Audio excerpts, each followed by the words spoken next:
Hi, my name is Jochen Rau. I'm a professor of mathematics at Rhein-Main University of Applied Sciences, and I also teach theoretical physics at Goethe University in Frankfurt. I'm very glad to see you all here, unfortunately only virtually. You've chosen to follow a course on quantum technology. And that's a great choice because it's a very exciting topic at the moment. I'm sure you've all seen the headlines about quantum computers breaking new records, big companies investing in quantum computing. But quantum computing is not everything. There's a whole range of technologies powered by quantum physics. This includes secure communication. Quantum physics can be harnessed in order to make our communication more secure. Later in the course, I will show you a very simple example and illustrate in principle how that works. Quantum physics also plays a major role in metrology.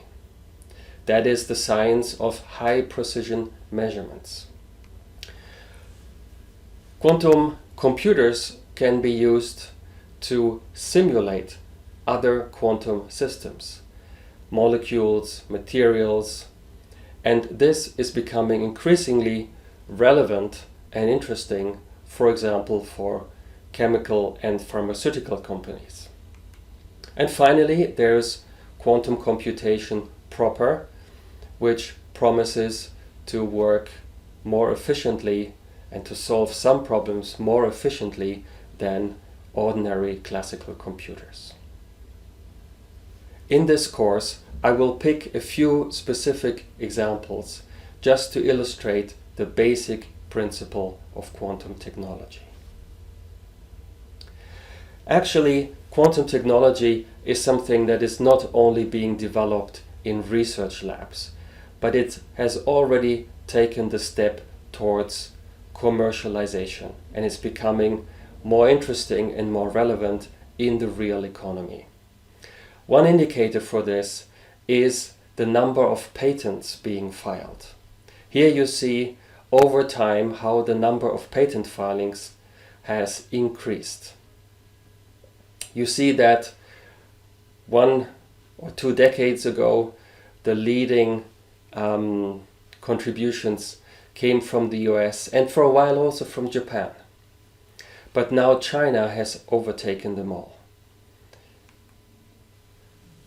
This is also reflected in the amount of money that governments and public institutions, as well as private corporations, invest in research and development.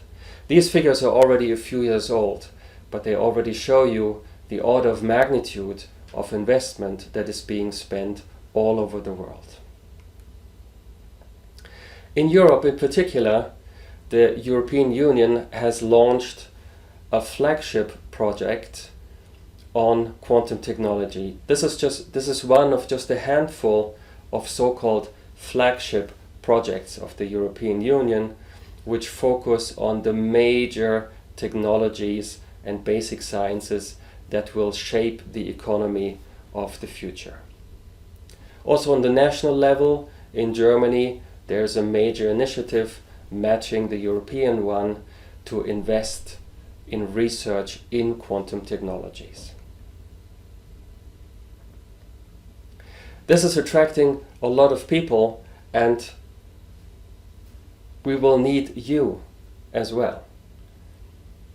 Both universities, research institutions, and private companies getting started investing in research applying quantum technologies need a skilled quantum workforce.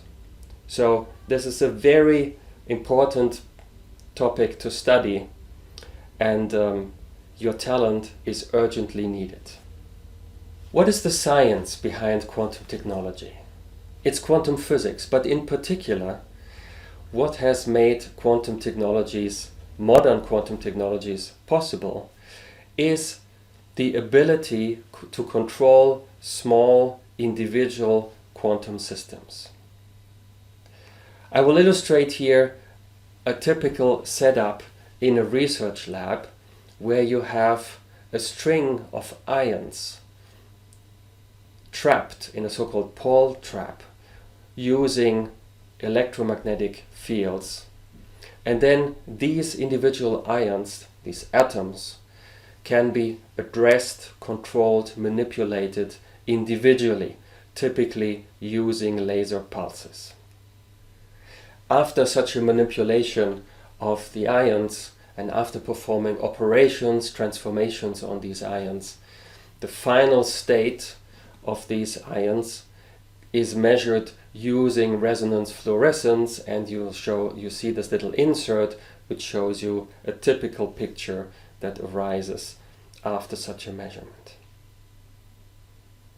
There has been a lot of progress in these experimental techniques, and due to their importance both for basic science but also now for commercial industrial applications, these advances have been honored with the Nobel Prize in 2012. Quantum technology, however, is interesting not only because it's becoming economically interesting and is having a lot of practical applications. It is also interesting because it sheds a new light on quantum physics itself. So it also has a big impact on basic science and on our understanding of quantum physics. Traditionally, quantum theory was perceived as a theory of matter, of microscopic matter.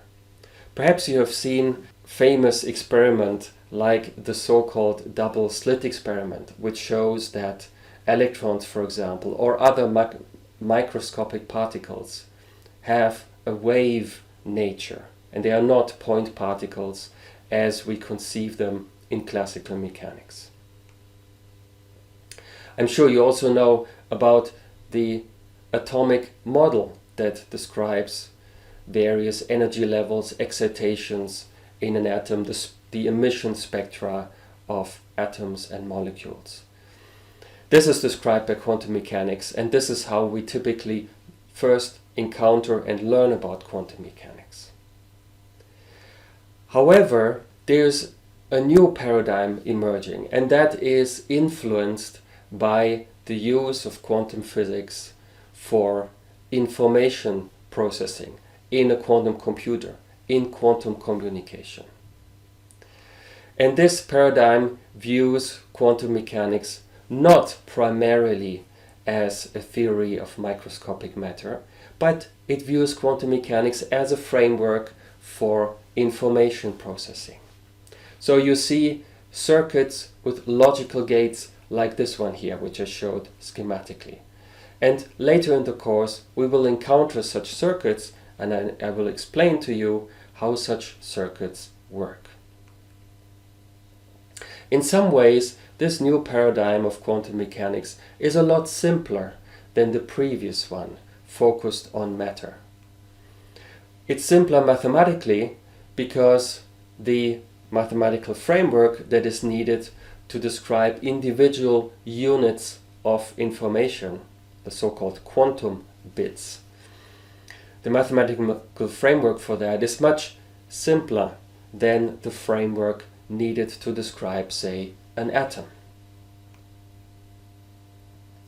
And if you view quantum physics as primarily a framework for information processing, you can, for the moment, abstract from the material substrate. So you can abstract from the actual physical carriers that carry this information and focus on the information processing itself.